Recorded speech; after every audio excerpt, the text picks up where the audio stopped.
is meeting with the North Atlantic Council and foreign ministers, the session on projecting stability and the South. So let's bring in our next guest and talk about what we can expect from our nation's new chief diplomat. Here now to weigh in is Senior Research Fellow at the Heritage Foundation, Dean Cheng. Thank you so much for joining us. We appreciate it. Thank you for having me. So you see Mike Pompeo, he is there in Brussels right now, his first official trip as Secretary of State. But we know previous to this, over Easter weekend, he met with Kim Jong-un as well. That a picture of that was actually released yesterday by Sarah Sanders. So what do you think? How is he going to do? Well, I think he's going to do well. He's certainly got a full plate ahead of him. There's a lot of empty slots within the State Department at all levels. He's got North Korea going on, and of course there's a North Korean summit as we speak. Syria continues to fester, and we have a variety of foreign policy topics with our NATO allies whom he's meeting with, but also with our Japanese and South Korean allies. So how pivotal has he been leading up to now in terms of shaping what President Trump has been trying to do? Has he been working with President Trump at all in terms of foreign policy? Our understanding is that he not only has been working with President Trump, but that he has a good and close personal relationship with him. And I think that that's very important, that the Secretary of State have that kind of personal relationship, because he is going to be the President's chief foreign policy advisor. It certainly doesn't hurt that he's also now headed the CIA, so he's probably had some of the best information access out there. And I know that you mentioned that the 90 days is critical. Why 90 days? Well, we have all of these issues just piling up right in front of us. We have the North Korean summit, and that's not just the North-South summit happening right now, but probably the summit between President Trump and Kim Jong-un. Syria is a major issue area. We and the Russians are, pretty much confronting each other. We have tariff and trade issues, which ultimately is part of the State Department portfolio as well as commerce. And we have a lot of empty slots that need filling throughout the State Department. They are the other people who are the front line, the face we present the world. Yeah, a lot going on, hence the need for him to get started working immediately, which he did. In terms of North Korea, let's talk about that meeting between Kim Jong-un and the South Korean leader today. Really remarkable video coming in of them shaking hands, smiling. Kim Jong-un, looked to be enjoying himself. What do you make of all that?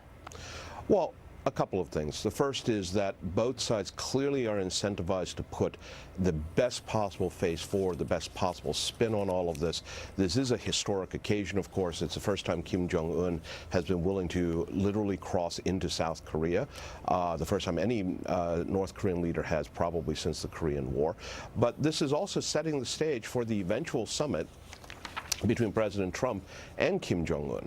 I think we should expect that the South Korean president will be informing the U.S. of not only what specifically was agreed upon, but any sort of side discussions, and above all, his impressions of Kim Jong-un. Yeah, Kim Jong-un apparently said, as I walked over here, I thought, why was it so difficult to get here? The separating line wasn't even that high to cross. It was too easy to walk over that line, and it took us 11 years to get here. So do you really, truly believe that there's a change happening in terms of Kim Jong-un and North Korea? Well, to borrow a phrase from Ronald Reagan, we should trust but verify. The reason it's taken so long is because in the past, North Korea has made various agreements that it has failed to live up to.